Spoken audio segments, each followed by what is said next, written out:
Salve a tutti e benvenuti a questa nuova puntata di Soundtrack City. Prosegue il nostro tour di teatri storici in giro per l'Italia. La scorsa volta siamo stati al Teatro della Concordia a Monte Castello di Bibbio, vicino Todi, in Umbria. Questa volta andiamo ad un altro bellissimo teatro che è il Teatro Farnese di Parma. E ci andiamo per sentire, per intervistare Roberto Bonati, che ci parlerà del suo concerto a cui poi assisteremo, ovvero La Folla dell'Oca Overtime con la Parma Frontiere Orchestra. È un concerto meraviglioso, lo dico subito, e qui arriviamo alla seconda piccola sorpresa di queste nostre puntate, perché come anticipato già quest'estate cercheremo anche di far sentire un po' di musica, e quella che ascolterete di Roberto Bonati è questo splendido organico che la Parma Frontiera Orchestra veramente merita tutto. Quindi ascoltiamo dal Teatro Farnese di Parma la Parma Frontiera Orchestra di Roberto Bonati, La Folla dell'Oca Overtime. Alla prossima.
Salve a tutti, siamo al Teatro Farnese, anzi nelle gallerie del Teatro Farnese con Roberto Bonati, che è il direttore artistico del Parma Jazz Frontiere Festival, ma oggi siamo qui anche perché oggi, se non sbaglio, presenti nuovamente, mi sembra di capire, il tuo ultimo lavoro, di te il titolo direttamente. La Folla dell'Oca Overtime.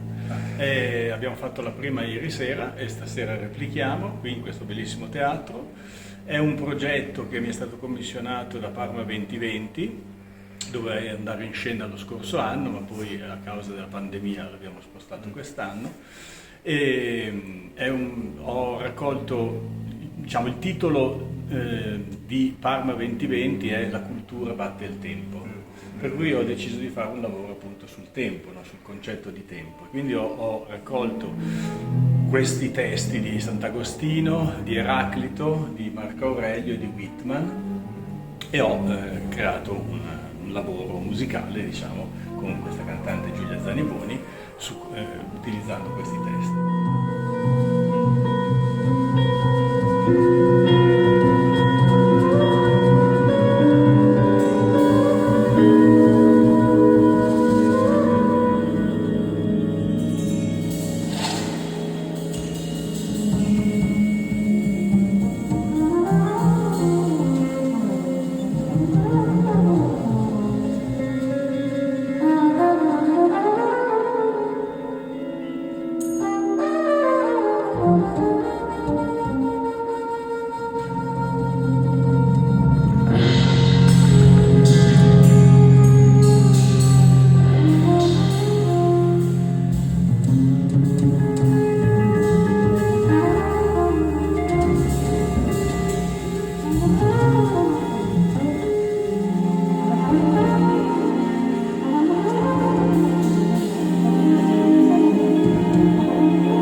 l'altro Favola dell'Oca mi sembra che richiama un po' le tue origini, se non Sì, sbaglio. diciamo c'è questa cosa la Favola dell'Oca è una filastrocca parmigiana, Cloida con ter, cioè la favola dell'oca è bella se è corta, te la devo raccontare. E il bambino, quando ero bambino, rispondevo sì, allora lui diceva, te mica da dire sì, non dovevi dire di sì, perché la favola dell'oca, e così si va avanti, diciamo, in questo modo, no?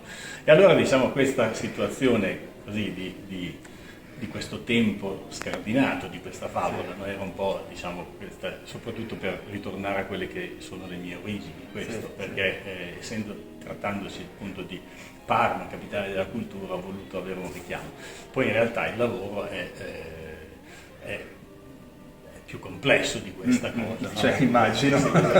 Questo. E poi si chiama overtime, nel senso che è un po' nel corso del tempo, no? Quindi diciamo ho cercato come ho scritto, no? di avere questa idea dell'abisso del tempo, dello scorrere del tempo e del mistero del tempo. No? Queste sono state un po' le cose che ho voluto. Le linee guida Sì, le linee guida, progetto. le linee, diciamo, psicologiche, un po' di quello che io ho voluto fare. No? Ci sono questi lunghi accordi all'inizio che un po' simboleggiano un po' l'eternità, no? nel mio pensiero. E poi ci sono tante cose ritmiche che sono un po' tipo orologi, diciamo. No? Questa, ecco, diciamo,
L'altra cosa interessante è l'organico con cui tu oggi condurrai, Sì. cioè il Parma Frontiera Orchestra. Mi sembra che quest'anno ci siano anche degli elementi Sì, che esatto, vengono dall'Accademia. certo, Ci parli certo. un po' di questo? Allora, questo in origine il progetto doveva essere tutto di un'orchestra europea di giovani. Poi ci siamo trovati con questa situazione della pandemia, quindi non sapevamo se potevamo, diciamo, realizzare questa cosa, e allora, diciamo, ho deciso di fare il progetto con la Parma Frontier Orchestra con 6 ospiti che vengono da 6 accademie prestigiose d'Europa, che sono Glasgow, Oslo, Stavanger, Göteborg, e 2 accademie tedesche che sono Norimberga e Amburgo. E quindi io ho chiesto a degli amici musicisti che insegnano in questa accademia o che sono responsabili dei vari dipartimenti di jazz se erano d'accordo di mandare qui degli studenti, e quindi le accademie hanno mandato qui questi studenti che sono arrivati lunedì, poi abbiamo fatto una settimana di lavoro, di prove, eccetera, e quindi adesso siamo qua. Sono molto contento perché è un po' anche il simbolo di questa edizione, no? Che è attraverso le generazioni in qualche modo, nel senso che ci sono dei musicisti di grandissima fama come Franco D'Andrea, Claudio Fasoli, Enrico Pieranunzi, però poi ci sono anche dei giovanissimi musicisti e un incontro un incontro generazionale, e poi soprattutto questo fatto di mescolare, no? Dei veterani della Parma Frontier Orchestra con questi ragazzini giovani, che il più giovane ha 18 anni, ecco questo, poi hanno tutti 20, 21 anni, era molto bella questa cosa.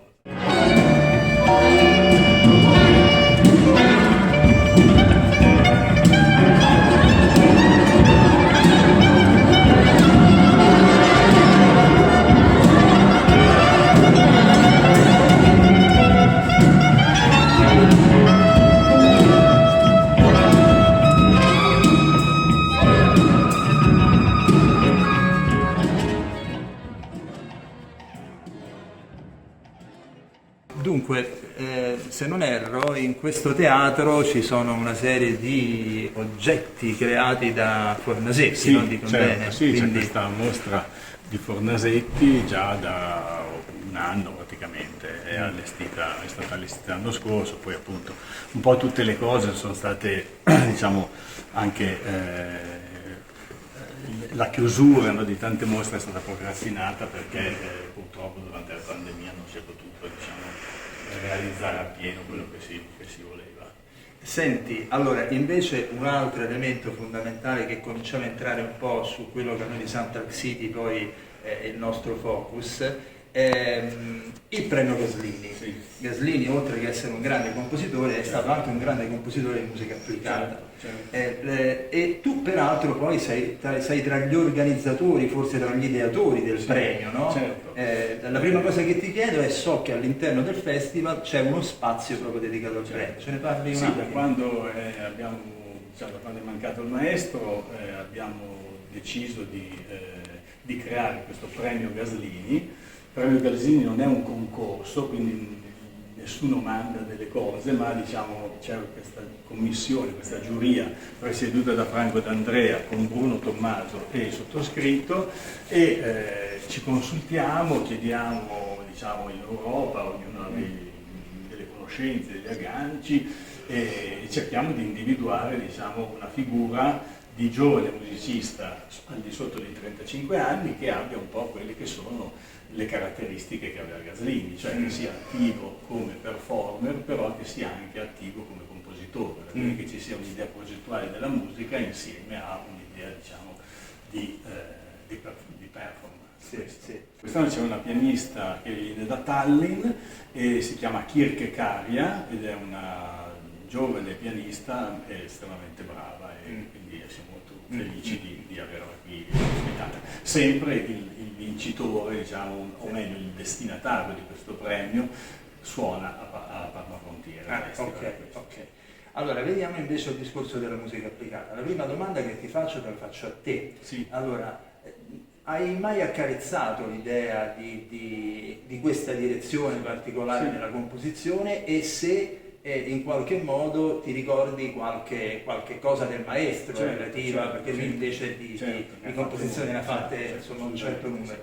Sì, io ho avuto alcune esperienze di questo, ho fatto soprattutto con questi gemelli Mazzieri, ho fatto sia il film I Virtuali, no? Era il 96 questo, e poi ho fatto un altro film per loro, Voglio una donna, no? Questo, e che invece è un film, la colonna sonora è uscita anche su un CD della CAM, questo. Quindi c'era un'orchestra, abbiamo lavorato a Roma, è stato una cosa particolare.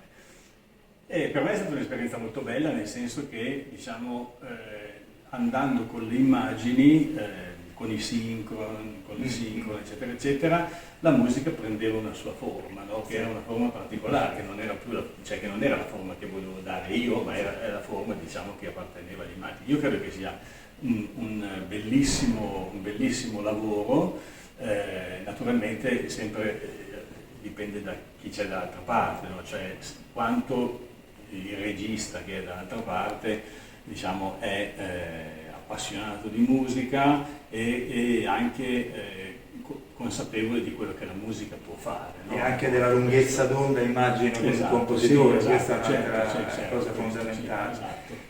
Però è stata un'esperienza molto bella. E poi, naturalmente, per fare questo uno deve stare a Roma, io ho visto che è una situazione molto di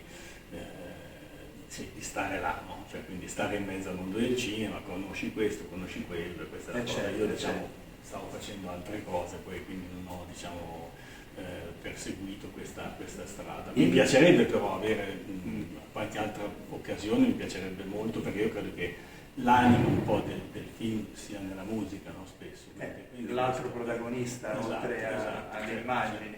E il maestro Gaslini ha fatto tantissime colonne sonore, io in particolare ricordo quella della notte di Antonioni, chiaramente, anche perché noi abbiamo fatto, prima che lui morisse, qualche anno prima, abbiamo fatto al Ravenna Festival un montaggio con Leprino, che è un videomaker e regista di Milano. Abbiamo praticamente, lui ha tagliato la notte, no? in una forma, un film più breve, solo di immagini chiaramente, e noi abbiamo suonato la musica originale su quello, e poi anche una nuova suite che il maestro aveva composto per questa cosa. L'abbiamo fatto a Ravenna Festival, rifacendo sia la colonna sonora, diciamo, che lui aveva scritto allora, che aveva suonato in quartetto, no? Questa al Derby Club, no? Con il Prato, molto bello.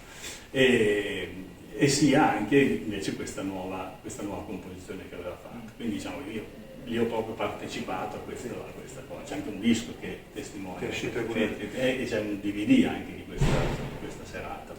Tu si confidò mai circa appunto questo suo particolare lato della sua attività? Che so che verso la fine, insomma, non è che lo lasciò esattamente in buoni rapporti. Sì, ecco. Certo. Io adesso questo non so esattamente cosa è successo, ma naturalmente lui era molto felice di avere appunto lavorato con Antonioni, nel senso lui, ricordo che mi raccontava che lui aveva mandato un disco a Antonioni, forse un po' in modo casuale, no, questo, e Antonioni stava per cominciare le riprese, lo chiamò una sera, lo chiamò e gli disse: domani mattina trovati lì perché cominciamo a lavorare, vieni lì col quartetto, no? Per cui c'era il quartetto in diretta, no? Che suonavano, quindi era una situazione, e lui faceva esattamente la sua musica, nel senso che aveva, diciamo, questo. E questo avviene in maniera così estemporanea? Sì, avviene così in maniera estemporanea, cioè lui aveva conosciuto Antonioni e gli aveva dato questo disco, o più dischi, qualcosa, e diciamo, Antonioni aveva ascoltato la sua musica e diciamo, aveva pensato che questa poteva essere una... Se ci pensate è abbastanza pazzesca la cosa che un regista come Antonioni reperiva i musicisti così in maniera molto in fondo naturale. Certo, adesso è un po' diverso. Infatti. Allora, siccome Roberto sta per adesso iniziare la sua replica, certo. allora io direi di andare così vedete questa meraviglia, perché fino adesso siamo rimasti semplicemente qui nella galleria. Usciamo da questa porta, ci troviamo forse nel teatro più bello del mondo. Io direi proprio sì, senza dubbi, diciamo. Più particolare sicuramente.